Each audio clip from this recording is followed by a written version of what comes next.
Bonjour mes amis, que Dieu vous bénisse tous, que l'Esprit du Dieu vivant, l'Esprit résurrecteur, qui est le Saint-Esprit, qui a ressuscité le Seigneur Jésus parmi les morts, vienne ressusciter ceux qui participent à ce direct et qui par hasard sont encore en train de dormir le sommeil de la mort. Parfois la personne est en train de dormir, elle ne le sait pas, ou plutôt, elle ne sait pas qu'elle est morte. Pour Dieu, quand la personne vit dans le péché, elle est morte. C'est-à-dire, ce n'est pas morte physiquement, non, elle est morte spirituellement, émotionnellement, parce que vous voyez que le monde dans lequel nous vivons est dans cette situation chaotique. Le monde est mort pour Dieu. Et le Seigneur Jésus-Christ est venu personnellement, Dieu est venu personnellement dans ce monde et il a donné sa vie, il a donné son âme pour l'âme de ceux qui croient en lui, qui l'acceptent comme Seigneur, qui se soumettent à sa loi, à sa parole. Quand cela se produit, la personne accepte, alors elle est ressuscitée. Vous vous souvenez quand Adam et Ève ont péché? Avant, ils n'avaient pas de problème. Mais après le péché, ils ont trouvé des problèmes pour eux et pour toute leur descendance. Donc, lorsqu'ils ont péché, ils ont été séparés de Dieu. Dieu considère cela comme la mort. Ils ont été séparés, ils sont morts pour Dieu.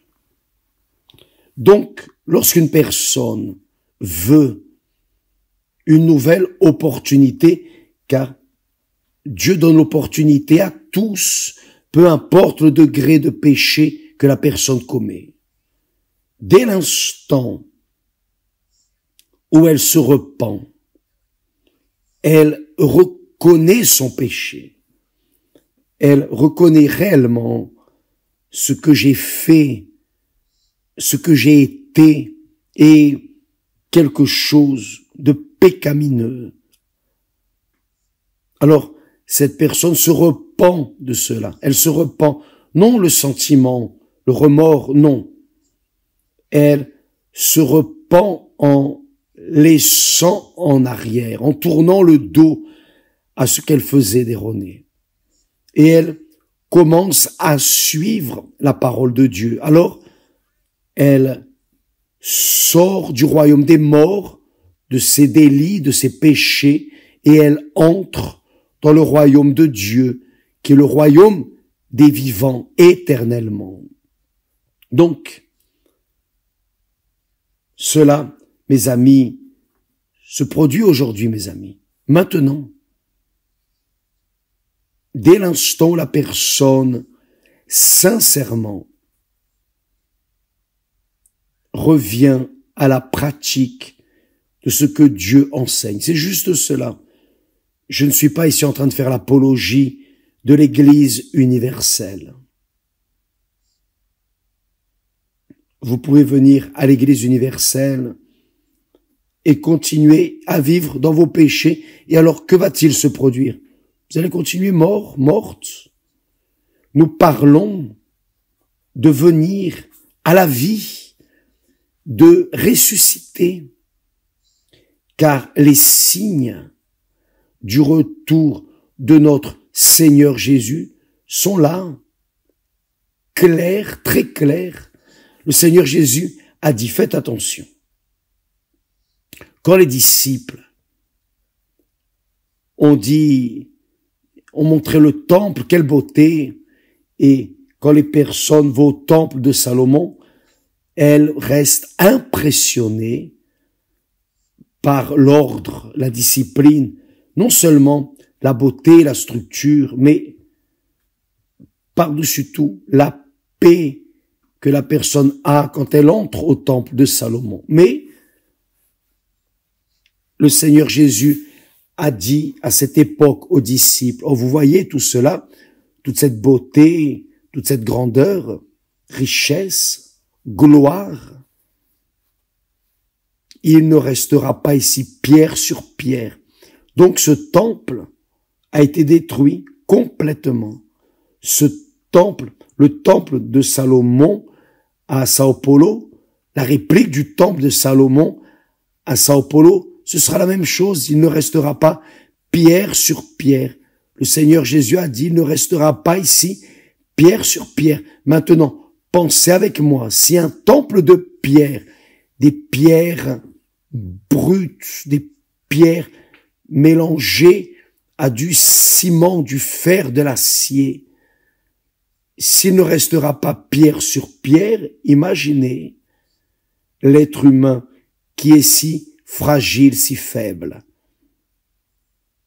si sans défense dans sa propre structure, n'importe quel mal de ventre, la personne, vous savez comment c'est, n'importe quel petit problème que la personne a, elle court chez le médecin pour demander de l'aide. Et là, elle entre dans ce cycle de traitement. Mais, tôt ou tard, mes amis, s'il ne resterait pas pierre sur pierre, et cette prophétie du Seigneur Jésus s'est accomplie, elle s'est accomplie. Elle s'est accomplie. En 70, le Seigneur Jésus est né au premier an de l'ère chrétienne. Il est mort à 33 ans et demi. Il a été tué à 33 ans et demi, en l'an 70. L'Empire romain a envahi et détruit tout cela. Il a mis un terme à tout. Il n'est pas resté pierre sur pierre. Si vous êtes allé à Jérusalem, vous n'allez trouver aucun édifice. Vous allez juste voir les murailles. Non les murailles du temple, mais les murailles qui entouraient l'endroit où était le temple. Mais même l'endroit du temple, on ne voit. Donc, ce que le Seigneur Jésus a dit est arrivé. Ce qu'il dit arrive. Il ne restera pas ici pierre sur pierre. Imaginez la chair. Imaginez le corps humain. Cependant, pour ceux qui se repentissent de leurs péchés et sont baptisés d'eau, c'est-à-dire ensevelis dans les eaux, leur nature pécamineuse est ensevelie. C'est le baptême d'eau. Le baptême veut dire ensevelissement. Quand la personne se relève des eaux, c'est pour vivre une vie nouvelle. Les cieux s'ouvrent et elle reçoit l'Esprit de Dieu. Ce fut le processus avec le Seigneur Jésus. Le Seigneur Jésus est mort pour nos péchés.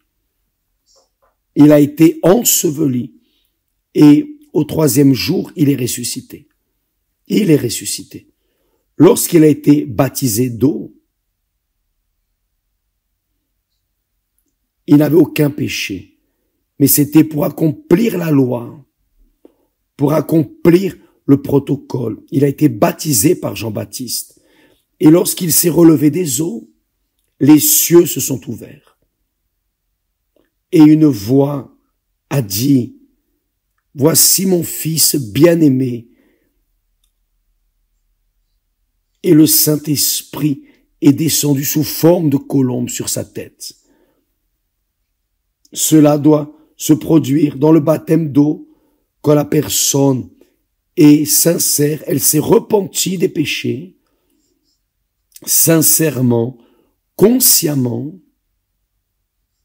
elle a été ensevelie dans les eaux. Quand elle se relève, le correct, c'est de recevoir le Saint-Esprit. Les cieux s'ouvrent, c'est le protocole, c'est que le ciel s'ouvre et qu'elle entende cette voix. Tu es ma fille aimée, mon fils aimé, en qui j'ai mis toute mon affection. Donc cette voix se produit en nous quand il y a la repentance sincère. Ce n'est pas une obligation, ce n'est pas juste « Ah, je veux être ouvrier, je veux servir Dieu, je vais me baptiser d'eau ». Non, ce n'est pas cela. Vous devez d'abord vous repentir, car sans la repentance, il n'y a pas de pardon de péché. D'abord, il faut qu'il y ait la repentance. Ça ne sert à rien à la personne de se baptiser d'eau sans s'être repentie. Là, rien n'arrive. Elle est entrée, une pécheresse sèche, et sort une pécheresse mouillée, rien de plus. Non. Il faut qu'il y ait la repentance. Le Seigneur Jésus est la porte qui donne accès de nouveau au jardin d'Éden. L'homme a été expulsé, il a été séparé de Dieu, il est mort pour Dieu. Mais quand la personne se repent et passe par cette porte de la repentance, la croyance dans le Seigneur Jésus, le baptême d'eau, recevoir le Saint-Esprit, alors la personne entre dans le royaume de Dieu, elle entre dans le royaume de la vie éternelle. C'est ce qui doit arriver. Peu importe le nom de l'Église, la religion, rien de tout cela ne compte. Ce qui compte, c'est le suivant. C'est d'avoir un enveloppement, un engagement avec le Seigneur Jésus, personnel. Mais cela n'est possible que quand la personne, sincèrement, se repent. Et c'est ce que Dieu veut faire. Il veut sauver. Il veut restaurer, ou plutôt, il veut ressusciter tous ceux qui sont morts dans leurs délits et leurs péchés. Cela est arrivé avec l'apôtre Paul, qui avant était persécuteur implacable, un persécuteur des chrétiens. Il était cruel, mauvais, pervers. Il a trouvé une place pour la repentance. Et il s'est rendu. Donc il y a une chance pour vous aussi. Il y a une chance pour vous. Par exemple, vous qui portez avec vous un ressentiment, une rancœur, vous portez avec vous le poids de la rancœur, le poids du ressentiment, de la haine, de la soif de vengeance. Vous portez cela avec vous. Comment pouvez-vous être baptisé d'eau avec ce poids dans votre âme? D'abord, vous devez arracher cela. Vous devez éliminer ce sentiment, ce ressentiment ou ce poids qui vous empêche de ressusciter. C'est comme la rancœur, le ressentiment est comme une chape de ciment sur l'âme qui est là en train de suffoquer. C'est seulement quand l'âme se repent qu'elle est baptisée d'eau par immersion. C'est là qu'elle reçoit le Saint-Esprit et elle a la plénitude de la vie de Dieu. Quelqu'un m'a demandé, évêque, ça veut dire que si je n'ai pas le Saint-Esprit, je ne serai pas sauvé. Faites attention. Vous avez vu le cas du voleur sur la croix. Au dernier moment, il a dit, Seigneur, aie miséricorde de moi, souviens-toi de moi quand tu seras dans ton paradis. Et le Seigneur Jésus a dit, aujourd'hui même, tu seras avec moi dans le paradis. Qui croit dans le Seigneur Jésus ne meurt pas. Il ressuscite dans le paradis lorsqu'il s'endort. Donc, la réponse est la suivante.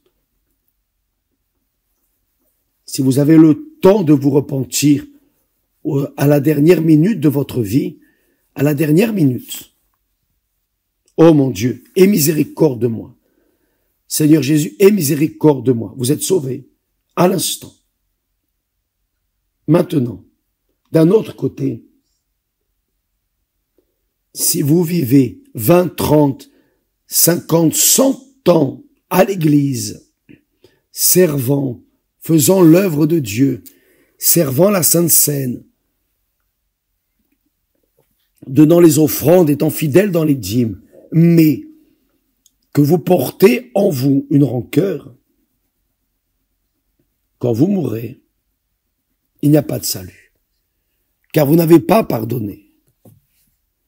Comment pouvez-vous recevoir un pardon si grand, infiniment grand, et ne pas pardonner une chose si insignifiante contre la personne qui vous a blessé? Donc, et je répète, le pardon n'est pas une question de sentiment. Vous n'avez pas à sentir pour pardonner. Vous devez obéir, pardonner. Véritablement, je pardonne. Ça veut dire, par exemple, on va parler ainsi. Vous voyez la personne qui vous a fait du mal être condamnée. Elle va vers la pendaison, mettre la corde au cou, et là,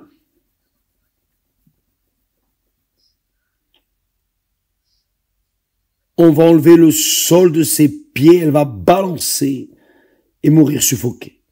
Donc, si vous dites, je pardonne cette personne, vous êtes en train de dire, sauvez-la.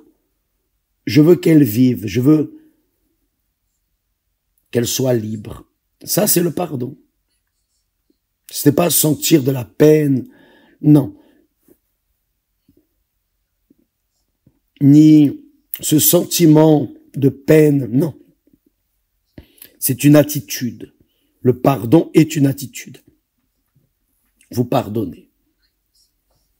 Et là, vous ne sentez pas envie de pardonner. Donc, priez pour la personne. Mon Dieu, je prie pour cette personne contre qui j'avais une rancœur ou contre qui j'ai une rancœur.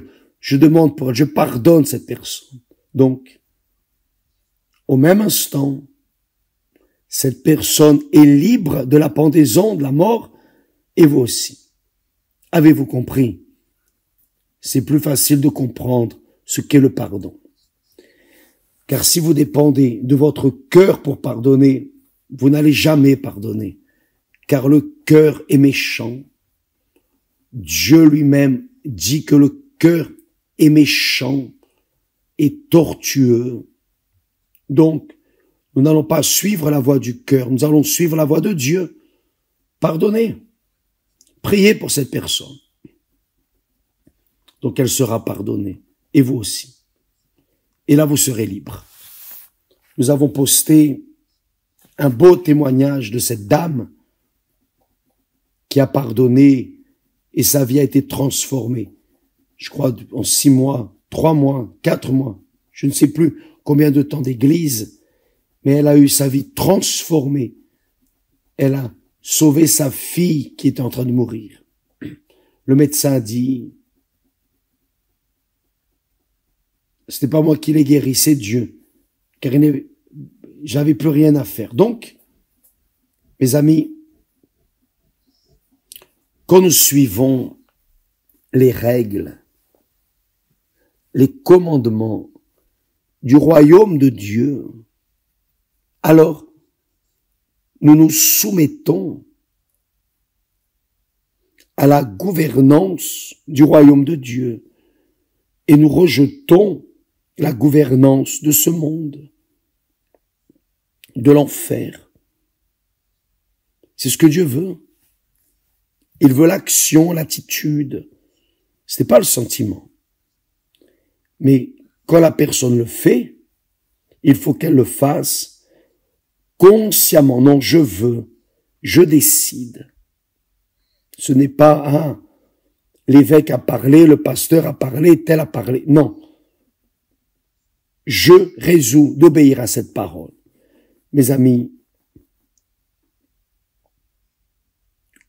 le temple merveilleux qui a été fait par Salomon et ensuite refait par Hérode, ce temple est fini. Il n'est pas resté pierre sur pierre. Les personnes qui se repentissent de leurs péchés vivront toute l'éternité pour la gloire de Dieu. Avez-vous compris? Il ne restera pas ici pierre sur pierre, mais s'il ne reste pas pierre sur pierre, le temple de Salomon, la réplique à Sao Paulo, il ne restera pas non plus pierre sur pierre. Tout va prendre feu, cette terre va prendre feu, mes amis, le saviez-vous? Et Dieu a déjà parlé à travers Jean que de nouveaux cieux et une nouvelle terre viendront, car les choses anciennes sont passées. De nouveaux cieux et une nouvelle terre. Donc, sachez cela. Les cieux qui existent aujourd'hui au ciel, Dieu sait que le diable le connaît car il y était lorsqu'il était ange, archange. Donc tout ce qu'il a vu sera défait et tout se fera nouveau. Là en enfer, il n'aura pas conscience de ce qu'est le royaume des cieux. Il ne saura rien, il n'aura pas idée de ce que c'était. Comme nous, ici sur terre, nous n'avons pas idée de ce que c'est là aujourd'hui. Imaginez les nouveaux cieux et la nouvelle terre. Mes amis, prenez soin de votre âme, car elle est éternelle. Elle est éternelle. Que vous vouliez ou non, que vous croyiez ou non, peu importe, peu importe. Mon opinion, votre opinion en relation à ce qui est écrit est écrit et sera fait. Ce que Dieu a dit arrive, lui-même dit. La parole qui sort de ma bouche ne restera pas sans effet. Elle ne restera pas sans effet. Vous voyez, cette guerre en Orient, je crois que cette guerre est le commencement des douleurs. Ça, c'est un signe clair et évident que notre Seigneur Jésus est aux portes. Et ne considère pas cela juste qui est mort dans ses délits et ses péchés, mort dans ses rêves mesquins, misérables en relation à ce monde. Ceux qui sont morts dans leur vanité, leur péché, leur délit, n'arrivent pas à voir, mais qui a un peu de connaissance de ce qui est écrit, de ce que Dieu a parlé, c'est le Seigneur Jésus qui a parlé. Il ne restera pas ici pierre sur pierre. Il a dit, je vous le dis en vérité, il ne restera pas ici pierre sur pierre, qui ne soit renversé. Il parle, je crois, c'est ma foi. Ce n'est pas seulement cet endroit, mais sur toute la terre. Il ne restera pas pierre sur pierre. Ce n'est pas par hasard que les magnats de ce monde sont en train de faire leur maison sous terre à 20 mètres de profondeur, faisant leurs bunkers, leurs cachettes, gardées, protégées des bombes qu'eux-mêmes construisent. Rien ne va rester. Il ne restera pas pierre sur pierre. Donc, prenez soin de votre âme. C'est ce que vous devez faire. Le Seigneur Jésus a dit, je suis la porte, le chemin, la vérité et la vie. Celui qui entrera par moi entrera et trouvera des pâturages pour toujours, pour toute l'éternité. Que Dieu vous bénisse, que le Saint-Esprit vienne vous faire comprendre sa parole et peser dans la balance, confirmer ce qui est écrit ou ce qui est en train d'arriver maintenant, en ce moment. Vous pouvez confirmer, prenez la Bible, les prophéties de Daniel, que dans les derniers temps, la science se multipliera. Dieu permettra. Et il permet que la science se multiplie. Il est la propre sagesse, science, compréhension, intelligence. Il donne la capacité à nous, êtres humains, pour que nous venions utiliser cette capacité, cette intelligence pour notre bien-être, utiliser notre intellect pour lire, par exemple, sa parole, comprendre et la mettre en pratique. Ou alors, laisser passer et ignorer. Mais il ne restera pas pierre sur pierre, pour être sûr de ça. Il ne restera pas pierre sur pierre. Il ne restera pas pierre sur pierre. Peu importe le degré de sagesse, de grandeur, de pouvoir, d'argent, de quantité d'argent. Rien ne compte. Rien ne compte. Le Seigneur Jésus a dit, c'est le texte qui a éveillé ma foi. À quoi bon gagner le monde entier et perdre ton âme? Donc ne perdez pas votre âme, mes amis. Elle est plus précieuse que tout ce que vous voyez, avez, prétendez avoir, rêver, tout ce que vous prétendez rêver. Votre âme est plus précieuse.